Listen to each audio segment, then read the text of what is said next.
भीम भी गिर पड़े। जैसे ही पहुंचे तो स्वयं धर्मराज विमान लेकर के आ गए। महाराज आप स्वर्ग चलिए। युधिष्ठिर जी ने कहा मेरे साथ में अंत समय तक ये कुत्ता आया हुआ है, क्या आप इसे अपने रथ पे रख लेंगे? बोले महाराज स्वर्ग आदि यात्रा के लिए ये अलाउ नहीं है। महाराज फिर मैं भी नहीं जाऊंगा। क्यों? इसने मेरा पूर्ण सहयोग किया हुआ है, मैं इसका साथ नहीं छोड़ूंगा। जैसे ही कहा तो कुत्ते के रूप में स्वयं ही धर्मराज प्रकट हो गए। बोलिए भक्तवत्सल भगवान की। हम आपकी परीक्षा ले रहे थे महाराज, अब आप पुनः विमान पर बैठिए, स्वर्ग चलिए।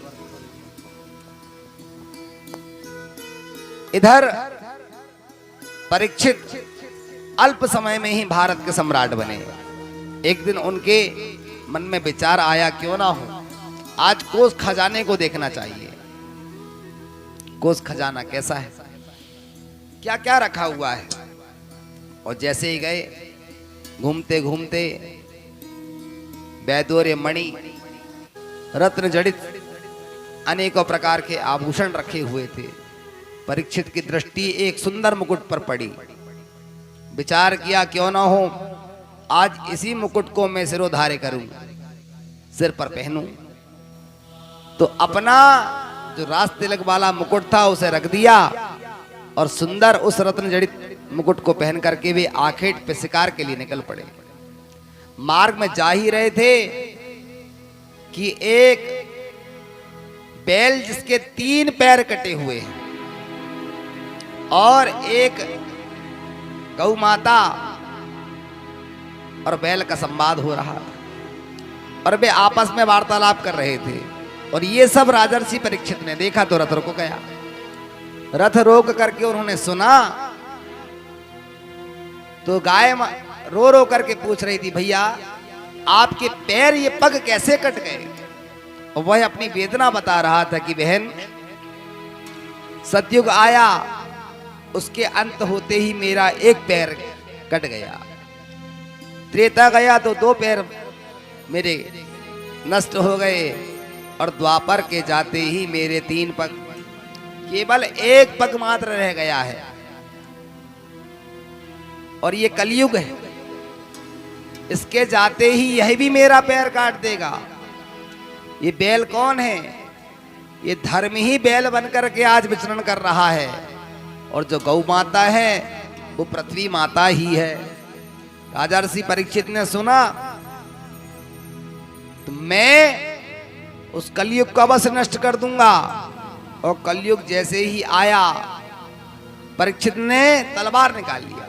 मूर्ख, मैं यहां का सम्राट हूं, तूने चेष्टा कैसे करी? मैं ऐसा शासक हूं, मेरे राज्य में कोई भी जनता दुखी नहीं हो सकती और तू पैर काटने जा रहा है। महाराज क्षमा चाहता हूं, मेरी दृष्टि से इसी वक्त दूर हो जा। महाराज कहां जाऊं? जहां तक मेरी नजर जाती तू कभी दिखाई मत देना, नहीं तो उसी वक्त तुझे मैं खंडित खंडित कर दूंगा। कलयुग ने कहा सरकार इस पूरे अजनाब खंड के एकमात्र आप शासक हैं, मैं जाऊं तो कहां जाऊं? आप यहां के प्रधानमंत्री हैं। कलयुग ने कहा तुम्हारे अंदर कुछ विशेषता है, आइए। अभी बाबूजी की दामान जी के यहाँ कथा होनी है, पधारिए। 12 से 19 मई पिंडरे कला और आपके यहाँ भी कथा हो चुकी है। बड़े रसिक श्रोता हैं धारणा से, आइए। महाराज परीक्षित ने पूछा क्या तुम्हारे पास कुछ विशेषता है? कलयुग कहने लगा महाराज एक विशेषता है। क्या? यत् फलम नास्ति तपसा ना योगेन समाधिना तत्फलम लभते सम्यक कलौ केशव कीर्तना। जो फल सतयुग में तपस्या करने से प्राप्त होता था, जो फल त्रेता युग में यज्ञ करने से प्राप्त होता था, महाराज जो फल द्वापर में दान करने से प्राप्त होता था, वह फल केवल मेरे युग में नाम जप मात्र से मिल जाता है। कलियुग केवल नाम आधारा, कलियुग केवल नाम आधारा, कलियुग केवल नाम आधारा, कलियुग केवल नाम आधारा। सुमेरे सुमेरे नर उतरहि पारा, सुमिर सुमिर नर उतरहि पारा, सुमेरे सुमेरे नर उतरहि पारा, सुमिर सुमिर नर उतरहि पारा। महाराज जो व्यक्ति केवल नाम मात्र जप लेगा, मुझ कलयुग में तो भव से पार हो जाएगा। क्या बात कर रहे हो? हाँ महाराज, तत्फलम लभते सम्यक कलौ केशव कीर्तनात्। मुझ युग में केवल उन्हें कीर्तन मात्र करना है। वे कुछ ज्यादा तप यज्ञ दान आदि ना भी कर पाए तो कोई समस्या नहीं। अरे वाह, अब तो महाराज राजर्षि परीक्षित रीझ गए और प्रसन्न हो गए। ये तो बड़ी ही सुंदर बात आपने बताई। हाँ, आइए और विराजिए, बताइए। सिंहपुर से पटेल साहब पधारे हैं, आपका भी स्वागत है। अब श्रोता निरंतर यहाँ बढ़ते क्रम में रहेंगे। सबको सूचना मिल गई है वैसे, क्योंकि अभी आपने शिव पुराण कथा कराई थी सिंहपुर में बड़े ही आनंद के साथ, और बहुत विराट यज्ञ हुआ अभी शिव पुराण का सिंहपुर में।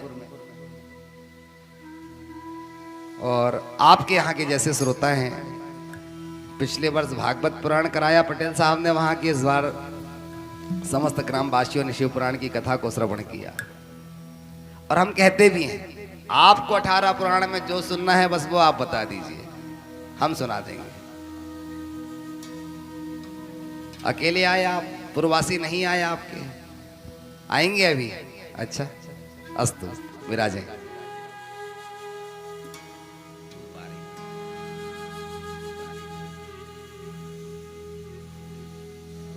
हमने पहले कहा था इसलिए इसका प्रबंध करवाइएगा। आप लोग यही तो चाहते हो, इनको मौसी जी आके परेशान करे और हमको ये देवता। ये देखो आप, अब ये 5 बजे के बाद ढलेंगे, ये जब आरती का समय हो जाएगा, इसका प्रबंध करवाइएगा। अस्तु। महाराज देखा आपने मेरे में क्या विशेषता है? राजर्षि परीक्षित ने कहा विशेषता तो है। फिर महाराज आप बताइए। और आप कह रहे हैं कि मेरी दृष्टि से दूर हो जा, मैं कहां चला जाऊं? ठीक है, हम तुम्हारे लिए घर बनवाए देते हैं 4 कमरे का। हाँ महाराज, टाइल्स लगवा देना थोड़ा। हाँ नहीं बोले, हम सब व्यवस्था करवाएंगे। तो राजर्षि परीक्षित ने कलयुग को 4 स्थान दे दिया रहने के लिए। कौन से स्थान है वो 4? द्यूतम पानम स्त्रिया सूना यत्र धर्मास चतुर्विधा। जाओ, जहां द्यूत सभा लगती हो, जुआ खेला जाता है, उस स्थान पे तुम निवास करोगे। अच्छा, दूसरा पानम, जहां शराब पिलाई जाती है मैखाने में, उस शराब के अड्डे में भी तुम निवास करोगे। तीसरा, जहां हिंसा होती हो, मारकाट। और चौथा, वेश्यालय में। इन 4 स्थानों में तुम्हारा निवास होगा। यह हाथ जोड़ के खड़ा हो गया। लोभी आदमी को लोभ ज्यादा रहता है, महाराज थोड़ा सा बढ़ जाते हैं। सरकार क्या दिए आपने? दिए भी तो, अरे नाली का कीड़ा इधर से निकला तो इधर की नाली में चल गया। कम से कम आप सम्राट हैं, इतने बड़े राजा हैं, मक्खन लगाने लगा। कम से कम एक स्थान तो अच्छा दे देते महाराज। क्यों?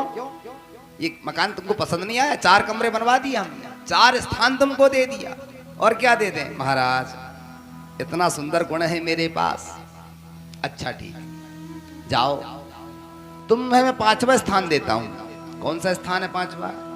आज से तुम सोने में निवास करोगे। हाँ, कान का, गले का सोना, आज से सुवर्ण धातु में तुम्हारा निवास होगा। तो महाराज फिर सोना तो लोग पहन ही नहीं पाएंगे। तो क्या जो माताएं बहनें इतना सुवर्ण पहनती हैं तो क्या उनमें कलयुग निवास करता है? नहीं। जो अधर्म की कमाई का होता है उसमें केवल मात्र कलयुग निवास करता है। बाकी जो मेहनत का है, भगवान कहते हैं 11वें स्कंद में उद्धव से, धातु नाम अस्मि कांचनम, धातुओं में जो कांचन यानी सुवर्ण है वो मेरा स्वरूप है। और कलयुग का निवास कहां? जो अधर्म की कमाई का बनाया हुआ है। पुनः सांत्वना दिया, आप जाइए स्वच्छंद विचरण करिए, यहां का मैं शासक हूं, यहां का सम्राट हूं, मेरे रहते किसी को कष्ट नहीं हो सकता। दोनों को प्रणाम किया, आखेट कीड़े निकल पड़े। सुदूर वन में पहुंचे और वन में पहुंचते ही गला अवरुद्ध हो गया, प्यास लग गई। प्यास लगी तो एक आश्रम दिखाई दिया साधु महात्मा का। जोर से चिल्लाने लगे, कोई मुझे पानी पिला देगा क्या? मेरा गला अवरुद्ध होते जा रहा है। महर्षि समीक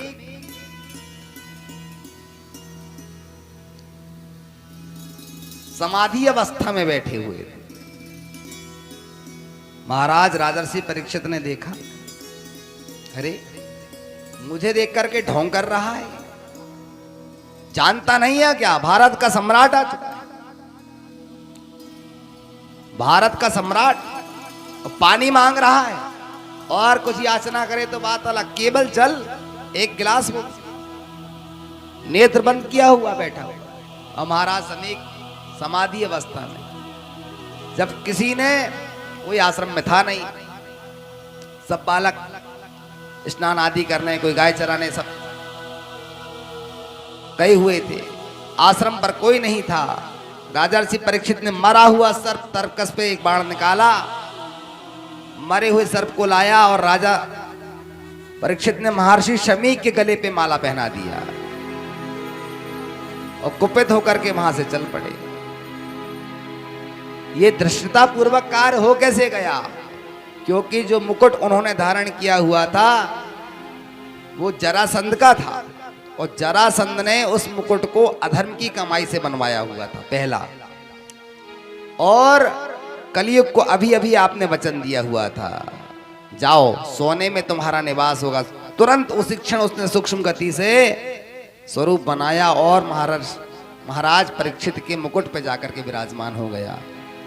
गला अवरुद्ध हुआ, भेष बदल करके साधु संतों की सेवा करने वाले राजर्षि परीक्षित को आज क्या हो गया कि एक साधु महात्मा के समाधि अवस्था में बैठे हुए, भगवान का भजन करते हुए उस अवस्था में आपने मृतक सर्प डाल दिया और चले गए। इधर आते हुए देख एक शिष्य ने एक सारा कुतूहल देखा, दौड़े दौड़ा गया, समीक पुत्र संगी से जाकर बताया, महाराज क्या बताएं, आपके पिताजी के ऊपर भारत के सम्राट राजर्षि परीक्षित ने आकर के मरा हुआ सर्प डाल दिया। क्या बात करते हो? तुरंत अंजलि में जल लिया। मैं अभी श्राप देता हूं, ऐसे दुराचारी राजा को जीवित रहने का कोई अधिकार नहीं है। सप्तमे तक्ष के हनि, जिस मरे हुए सर्प से उन्होंने मेरे पिताजी का अनादर किया हुआ है, ठीक उसी सर्प से आज से 7वें दिन बाद उनकी मृत्यु होगी। और आए सरस्वती की नदी से स्नान करके पिताजी के सामने खड़े होकर रोने लगे। पिताजी की जब समाधि खुली, उन्होंने कहा, बेटा क्यों रो रहे हो? तो कहा, आप अपनी तरफ जरा देखिए। महर्षि शमीक ने देखा, अरे ये आज कौन मजाक करके हमसे हास्य करके चला गया? हास्य नहीं किया है, जानबूझ के ये मरा हुआ सर्प आपके गले में डालकर गया हुआ है वो राजा। क्या महाराज परीक्षित आए हुए थे? हाँ। ऐसा कौन प्रधानमंत्री होता है जो प्रजा के साथ इस तरह का खिलवाड़ करता है? बेटा, वे ऐसा नहीं कर सकते। किसी और ने किया हुआ। गौरमुख, तुम बताओ। शिष्य आया गौरमुख, उसने आकर बताया, महाराज आप समाधि में बैठे हुए थे गुरुदेव। महाराज परीक्षित आए, उन्होंने जल की याचना की, आश्रम पर कोई नहीं था। जब उन्हें जल नहीं मिला तो उन्होंने मरा हुआ सर्प आपके गले में डाल दिया। कोई बात नहीं पिताजी, कोई बात नहीं, मैंने श्राप दे दिया। क्या दे दिया? जिस मरे हुए सर्प से उन्होंने हास्य किया है आपके साथ, उसी सर्प से आज से ठीक 7वें दिन उसकी मृत्यु होगी। गौरमुख से कहा, जाओ जाकर के राजन को बताओ। महाराज जैसे ही आज पहुंचे राजमहल में और मुकुट को निकाल के रखा ही था, प्रायश्चित करने लगी। क्या अपराध हो गया आज? जिन साधु महात्माओं की मैं सेवा करने जाता था भेष बदल करके, आज मैंने बच्चों जैसा काम कर दिया, वो भी एक ऋषि के साथ मरा हुआ सर्प डाल दिया। इतने में ही संतरी आ गए, महाराज आश्रम से कोई बालक आया हुआ है, भीतर पहुंचाओ। अंदर बुलाया, बालक ने बताया, महाराज आपके पास आज से ठीक 7 दिन बचे हैं। जिस मरे हुए सर्प को आपने डाला है, इसी सर्प से आपकी मृत्यु होगी। आपको श्राप मिल चुका हुआ है, ऋषि श्रृंगी ने आपको श्राप दे दिया है। ठीक है। पुनः गौरमुख आश्रम आ गए, कैबिनेट सभा बुलाई तत्काल महाराज परीक्षित ने। सभा आयोजित हुई, निर्णय लिया गया, हमारे सभी पुत्रों में ज्येष्ठ पुत्र है धनंजय, और ज्येष्ठ पुत्र को उन्होंने लिया, राज्याभिषेक किया जन्मेजय को। वल्कल वेश धारण किया, सारा वैभव ऐश्वर्य वस्त्र आभूषण का त्याग किया, और अकेले बिना दास दासियों के सेवक सेविकाओं के पत्नी को धैर्य बंधाया कि 7 दिन मिले हैं मुक्ति के लिए, अब मोक्ष को प्राप्त करना है, और गंगा के तट पर आकर बैठ गए अनशन में।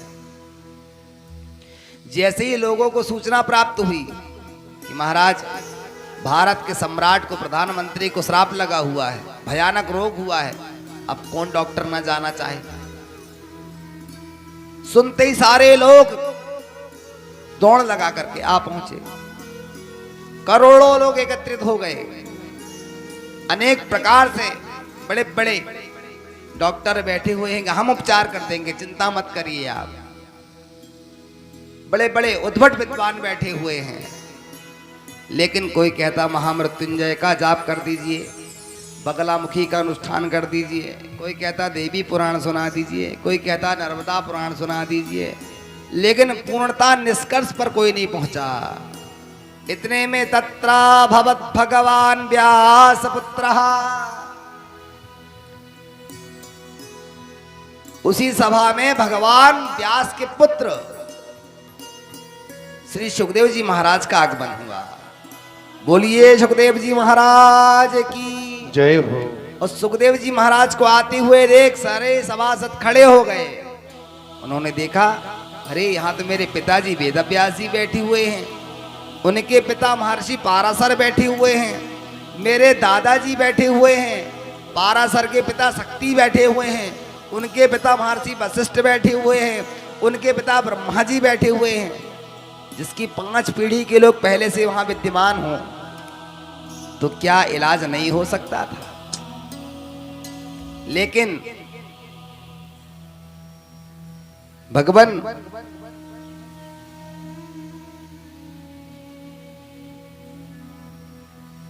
ओ मेरा तार हरि से जोड़े, ऐसा कोई संत मिले, मेरा तार हरि से जोड़े ऐसा कोई संत मिले।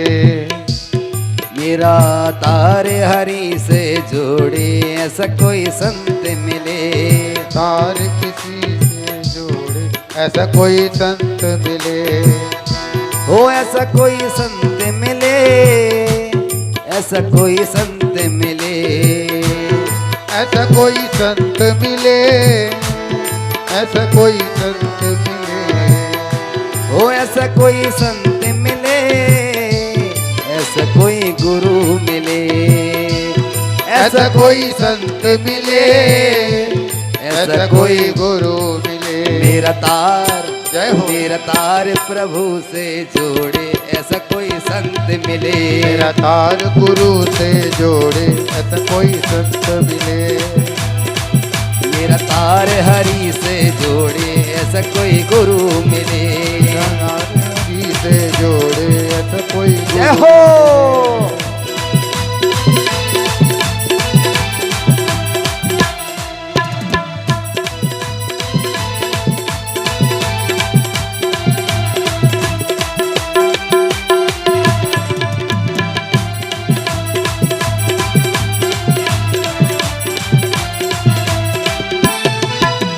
टूटा तार हुआ अंधियारा,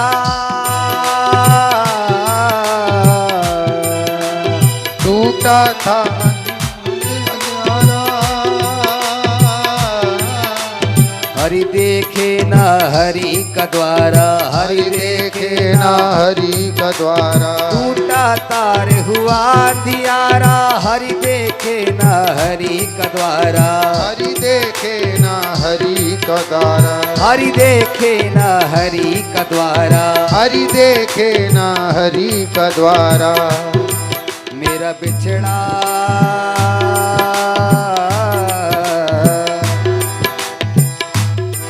मेरा बिछड़ा मीत मिला दे ऐसा कोई संत मिले। बिछड़ा मीत मिला दे ऐसा कोई संत मिले। मेरा बिछड़ा मीत मिला दे ऐसा कोई गुरु मिले। बिछड़ा मीत मिला दे ऐसा कोई गुरु मिले। हो ऐसा कोई गुरु मिले, ऐसा कोई संत मिले। ऐसा कोई गुरु मिले, ऐसा कोई संत मिले। मेरा तार मेरा तार मेरा तार हरि से जोड़े ऐसा कोई गुरु मिले। मेरा तार हरि से जोड़े ऐसा कोई संत मिले। मेरा तार हरि से जोड़े ऐसा कोई गुरु मिले। तार हरि से जोड़े ऐसा कोई गुरु मिले। जय हो।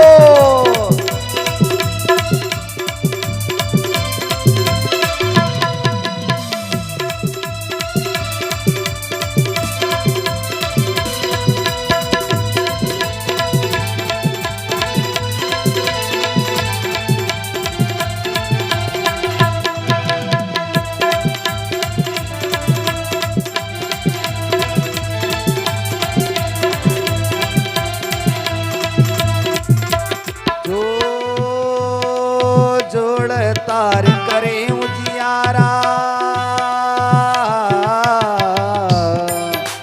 जोड़े तार करे उजियारा। अंतर में ना रहे अंधियारा, अंतर में ना रहे अंधियारा। अंतर में ना रहे अंधियारा। अंतर में ना रहे अंधियारा। जोड़े तार करे उजियारा, अंतर में ना रहे उजाला। अंतर में ना रहे उजाला। अंतर में ना रहे अंधियारा। अंतर में ना रहे अंधियारा। मेरा आत्म रूप लखा दे, मेरा आत्म रूप लखा दे। मेरा आत्म रूप लखा दे ऐसा कोई संत मिले। मेरा आत्म रूप लखा दे ऐसा कोई संत मिले। मेरा आत्म रूप लखा दे ऐसा कोई गुरु मिले। आत्म रूप लखा दे ऐसा कोई गुरु मिले। हो ऐसा कोई गुरु मिले, ऐसा कोई संत मिले। ऐसा कोई गुरु मिले, ऐसा कोई संत मिले। ओ मेरा तार हरि से जो तार हरि से जोड़े ऐसा कोई गुरु मिले, तार हरि से जोड़े ऐसा कोई संत मिले, तार हरि से जोड़े ऐसा कोई संत मिले, तार हरि से जोड़े ऐसा कोई संत मिले, तार हरि से जोड़े ऐसा कोई संत मिले, तार हरि से जोड़े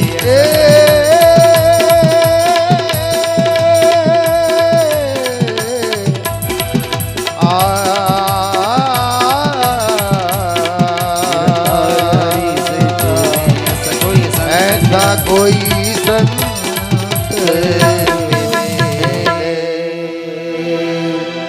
ओ मेरा तार हरि से जोड़े ऐसा कोई संत मिले।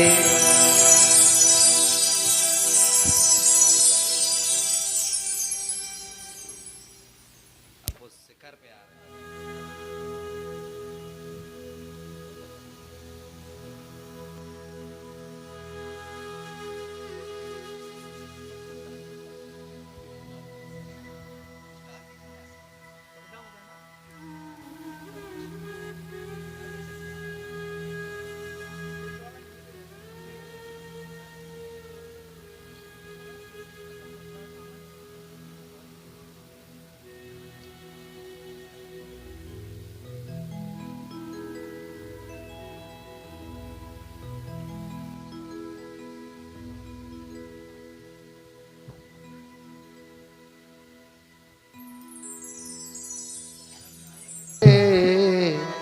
तुमको लाखों प्रणाम, तुमको लाखों प्रणाम, तुमको लाखों प्रणाम, तुमको लाखों प्रणाम।